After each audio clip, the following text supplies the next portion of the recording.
Sometimes it's annoying when the when the recording software crashes. I did not know that about hoglins and crimson fungus. I did know that about hay bales and llamas, though. Yeah, I suppose that would be kind of dangerous, because hoglins, if I recall correctly, are naturally hostile. So you got to be a little careful if you're going to be feeding them, much less breeding them. I know, yeah, hoglins are naturally hostile. So you got to be careful with hoglins. Yeah.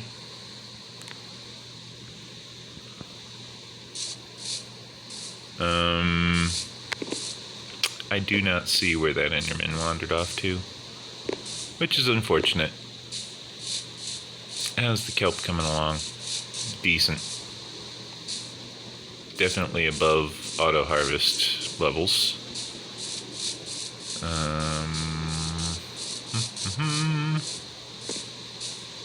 So yeah, the rates of fishing are decent. It's all right.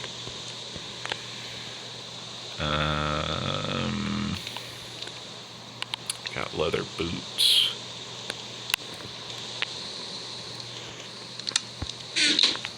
I don't think I have any boots on, so I think I will wear these leather boots, actually. I fished up a pair of boots, and then I put them on. I mean, it was raining, so they were going to be wet anyways.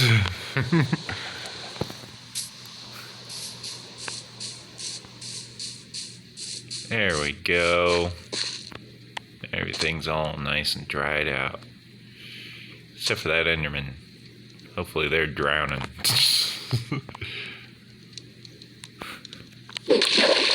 Ran off with some of my blocks again.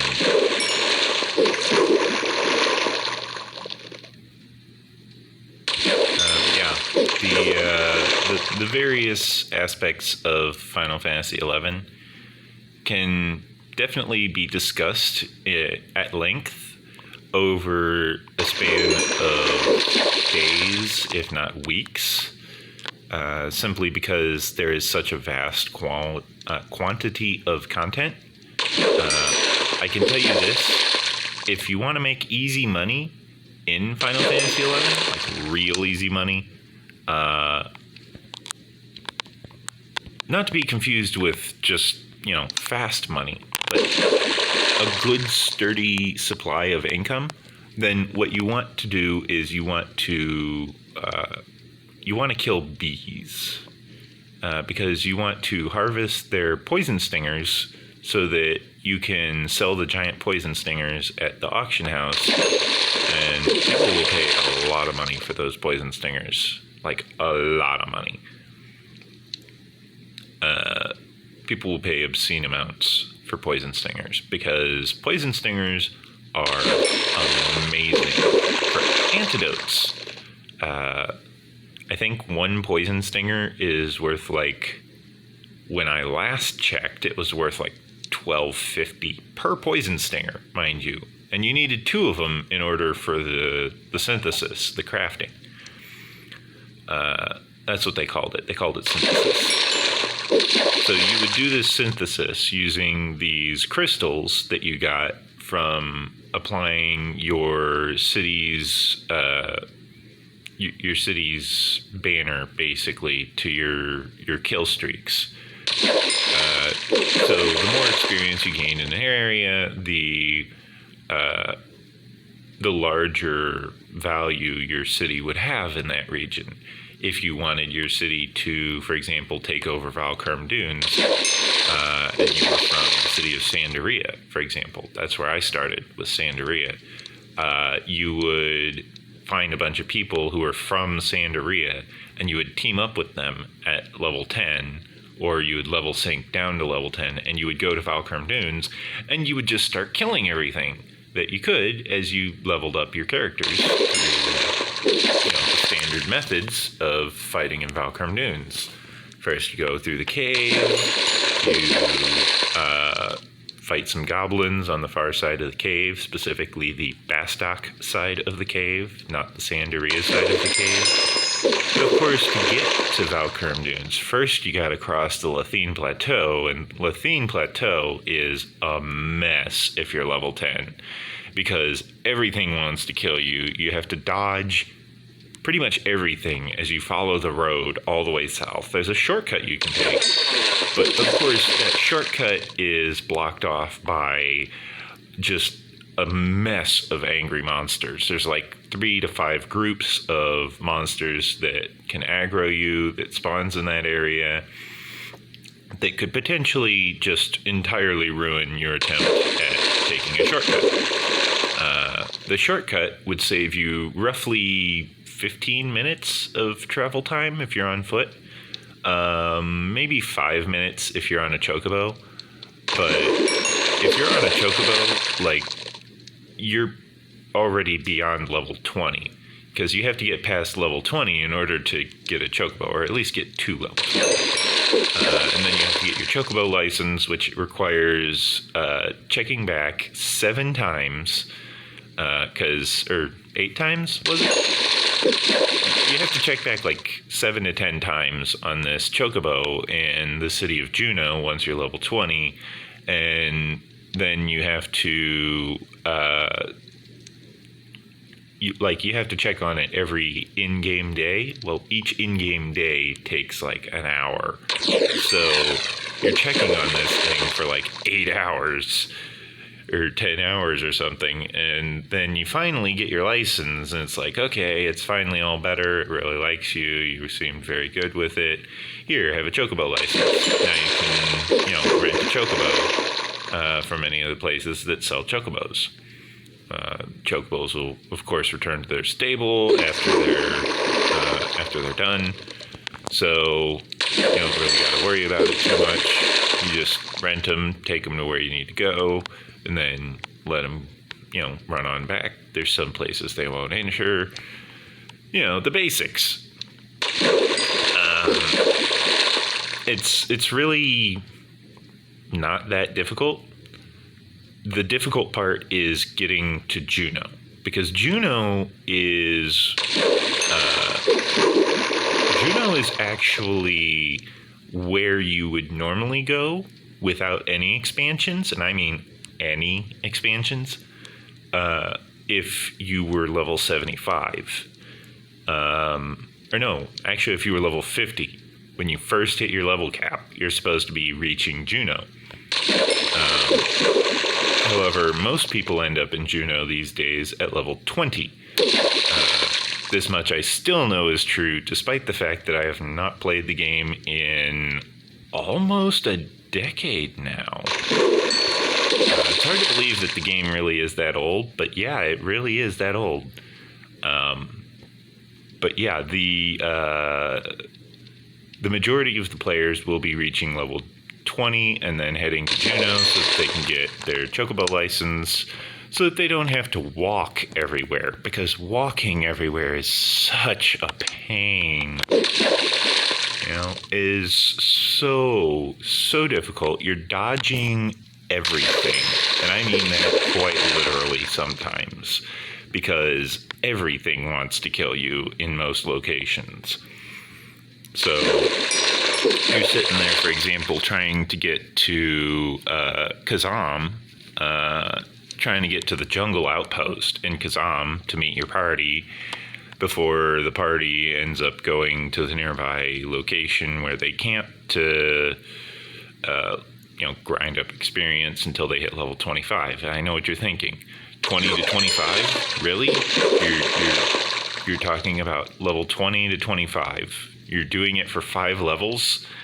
Well, yes, but it's 5 levels where you're earning roughly 800 experience to 950 experience per kill. And then you have to rest for maybe 2 minutes afterwards.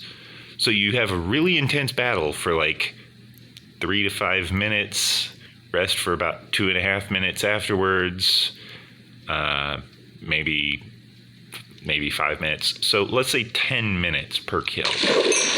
Okay, that's still a much better record than Valkurm Dunes, where you were getting 400 experience per kill at a rate of roughly 1 kill every 6 minutes. Because, yes, the kills are coming faster in Valkurm Dunes. However, the kills are not netting you as much experience. So, if you're really going to level sync down somewhere, you really want somewhere such as Kazam, because if you have that outpost, you can just teleport in and out real easily, especially if you have the Chocobo Whistle. Because they don't have a Chocobo salesman out there at the Kazam outpost. But if you have the whistle, you can go out there, summon your Chocobo steed that you raised, and then you can just wander off without attracting any aggro from any of the monsters nearby.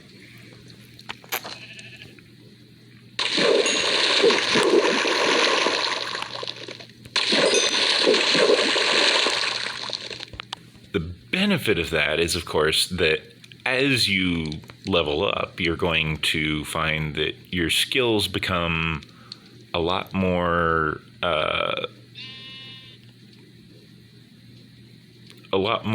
noticeably defined.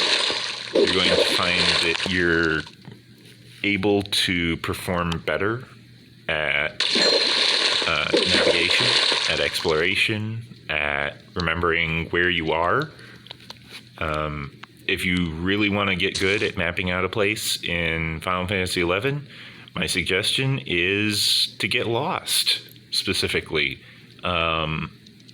If you're trying to map out, for example, the Lethene Plateau, my suggestion is get lost in Lethene Plateau. You know, go out there, start exploring, look around, make sure you're a high enough level so that you're, not going to just aggro everything. You'll be of sufficient level around level 15 to 20. 25 would be preferable because that'll really get a lot of the stuff in the early areas off your back, and then you can just run to the zone. That will, of course, allow you to phase out of that area, and you will be safe from further damage. Not necessarily safe from all damage, because they'll probably hit you some on your way out. But, you'll probably make it out. You'll probably be able to at least get someone to resurrect you if you did die close enough to the entrance. That's something that's also worthwhile mentioning, is that a good majority of the various people will just offer to help you get resurrected if they find you. Because a lot of the people are aware that if they find a person who's just randomly dead in the wilderness, they probably have no way of calling for help outside of their link shell. You can talk on your link shell, and you can talk in private message. So if you can find someone to talk to, then you're able to send them a whisper and say, hey, can you call for help for me? Because I kind of got knocked down here. And they'll be like, sure, how long you got left? And you'll be like, yeah, 40 minutes. It was about 20 minutes ago they knocked me down. That goblin over there killed me. They were like, this goblin right here? Let me just bap, pop him and just smack him. And, okay, he's dead. Got your revenge for you. And, do a nice shout. Say, hey, here's the position. Look on your map. Find your way here. There's a person who needs a resurrection here. This is their name, so you know who to look for. If you want, you can set up a macro to target whoever you're looking for. So you can just spam that button so that when you find them, you'll just automatically target them and lock on. I forgot to cast the rod. I'm like, why hasn't the fish shown up yet? It's like, because you haven't thrown the thing in the water. Excuse me. So yeah, it's a decently common practice that people will just help each other on that game, which is one reason why I like it. It really fosters a sense of camaraderie as you work together to fend off what is apparently known as the Beastmen, which is to say the goblins, orcs, ogres, and let's see. There were the orcs, the goblins. That item went way off. There we go. There were orcs, goblins. There were Qatar, I want to say. I know Quadovs. That's what it was. There were Quadovs.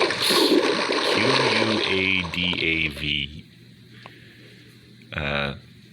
Or Quadavs for plural. But yeah, a Quadov, this turtle-like creature, kind of resembling the Teenage Mutant Ninja Turtles, but the live-action version, so it didn't look very nice. It was not a flattering look. But they were teamed up with the goblins and the orcs, as well as the Yugao, I think it was. They were bird people, basically. There were these evil bird people that were trying to take over the Windfall area, which was pretty much the lone area off on its own. It was the nature area. Sandaria is the bustling market industrial district, or no, the bustling market districts in Castle Town. Bastok was a mining town that was focused on industry and machinery, whereas Windhurst was focused on becoming one with nature and being at peace with the environment. Because they were all themed, you know? So you got a real good sense of how everything was themed as you traveled through the different areas. Now, I mentioned Lethene Plateau. By the way, don't forget to like, comment, and subscribe. That way, you know, I keep putting out more Minecraft videos because more people are wanting to view my content. So far, my latest info is telling me that my videos are averaging 1 to 4 viewers, which is good because that's up from like 0 to 2. So 0 to 2 became 1 to 4. My numbers are going up. That's good. That's because you guys keep liking the videos, commenting, subscribing, the whole 9 yards. Over 90% of my viewers are not subscribed. However, that number is starting to slowly go down. In the last 28 days, I managed to finally get that number down to 28%. I do want to make use of this fishing rod that I just got. I will craft another anvil, just so I have a spare. Oh, right. I don't have the iron to craft the anvil, because all of the iron is down in the mine. This is full of dried kelp.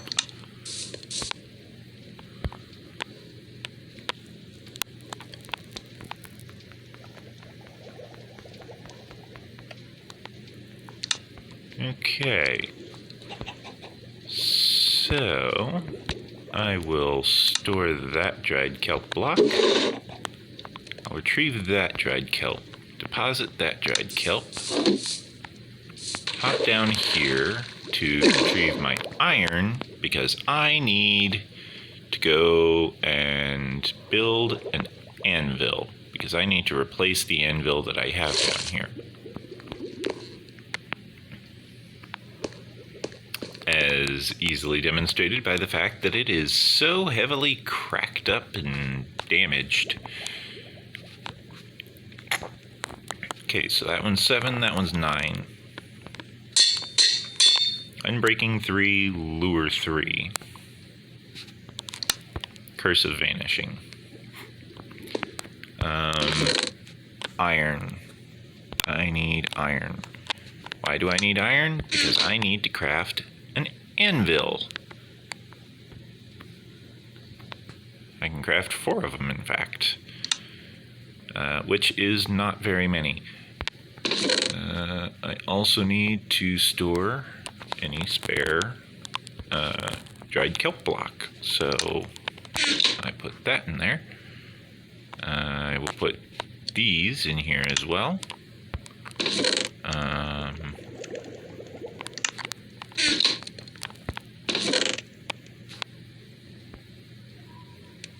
Yeah, it doesn't look like there's really anything for me to deposit down here. Deposit the dirt. That's about it. Yeah, that looks like... Oh, the paper. I can deposit the maps. Okay. Now I'm good. Now, I swim up to the surface. Then I go rest in a bed. I will go place... Well, I guess I don't need to rest in a bed. It's still daytime. But I will place down this anvil near the grindstone over here.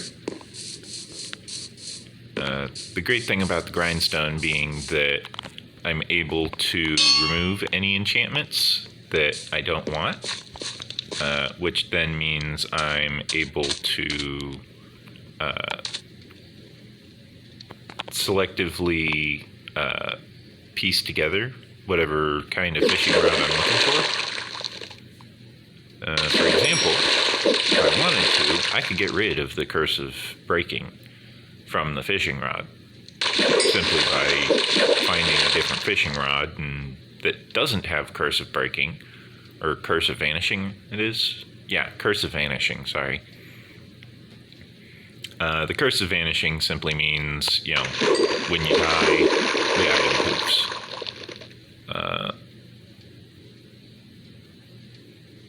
So there's that. The oh, you can fish up bone. I did not know that. Guess it makes sense. I mean, you can fish up the salmon, so why can't you fish up the bones that the salmons also drop, right? But yeah, the various aspects of Final Fantasy, the minutia that goes along with just looking up everything about an MMO is definitely long-winded. It's a lot to talk about. I could talk about it here, but instead, I think I should probably discuss future plans for my D&D campaign. So currently, my D&D campaign has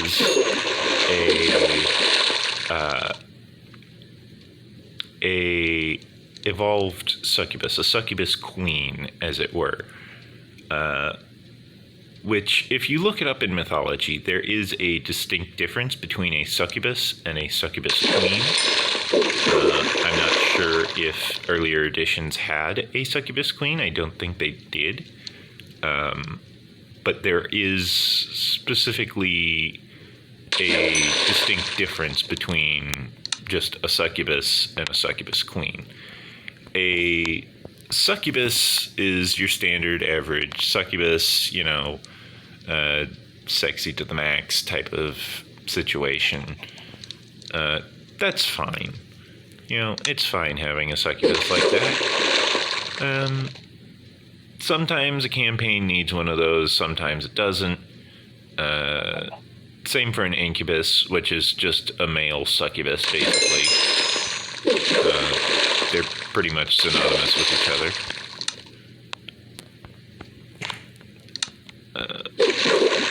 Yeah, sure, the genitalia is different, but the internal biology, no, it still operates the same way. They're kind of one size fits all as far as attraction goes. They don't mind guy on guy, guy on girl, girl on girl. They don't mind. It's their thing. But at the same time, they also try to, survive. And succubus and incubus survive specifically on one of two things. They can eat your soul, or they can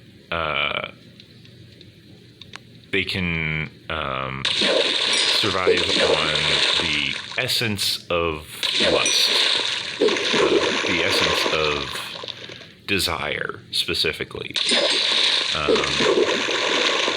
which is a bit of a vague concept, which is something worthwhile noting, because the concept of lust is inclusive in, for example, avarice,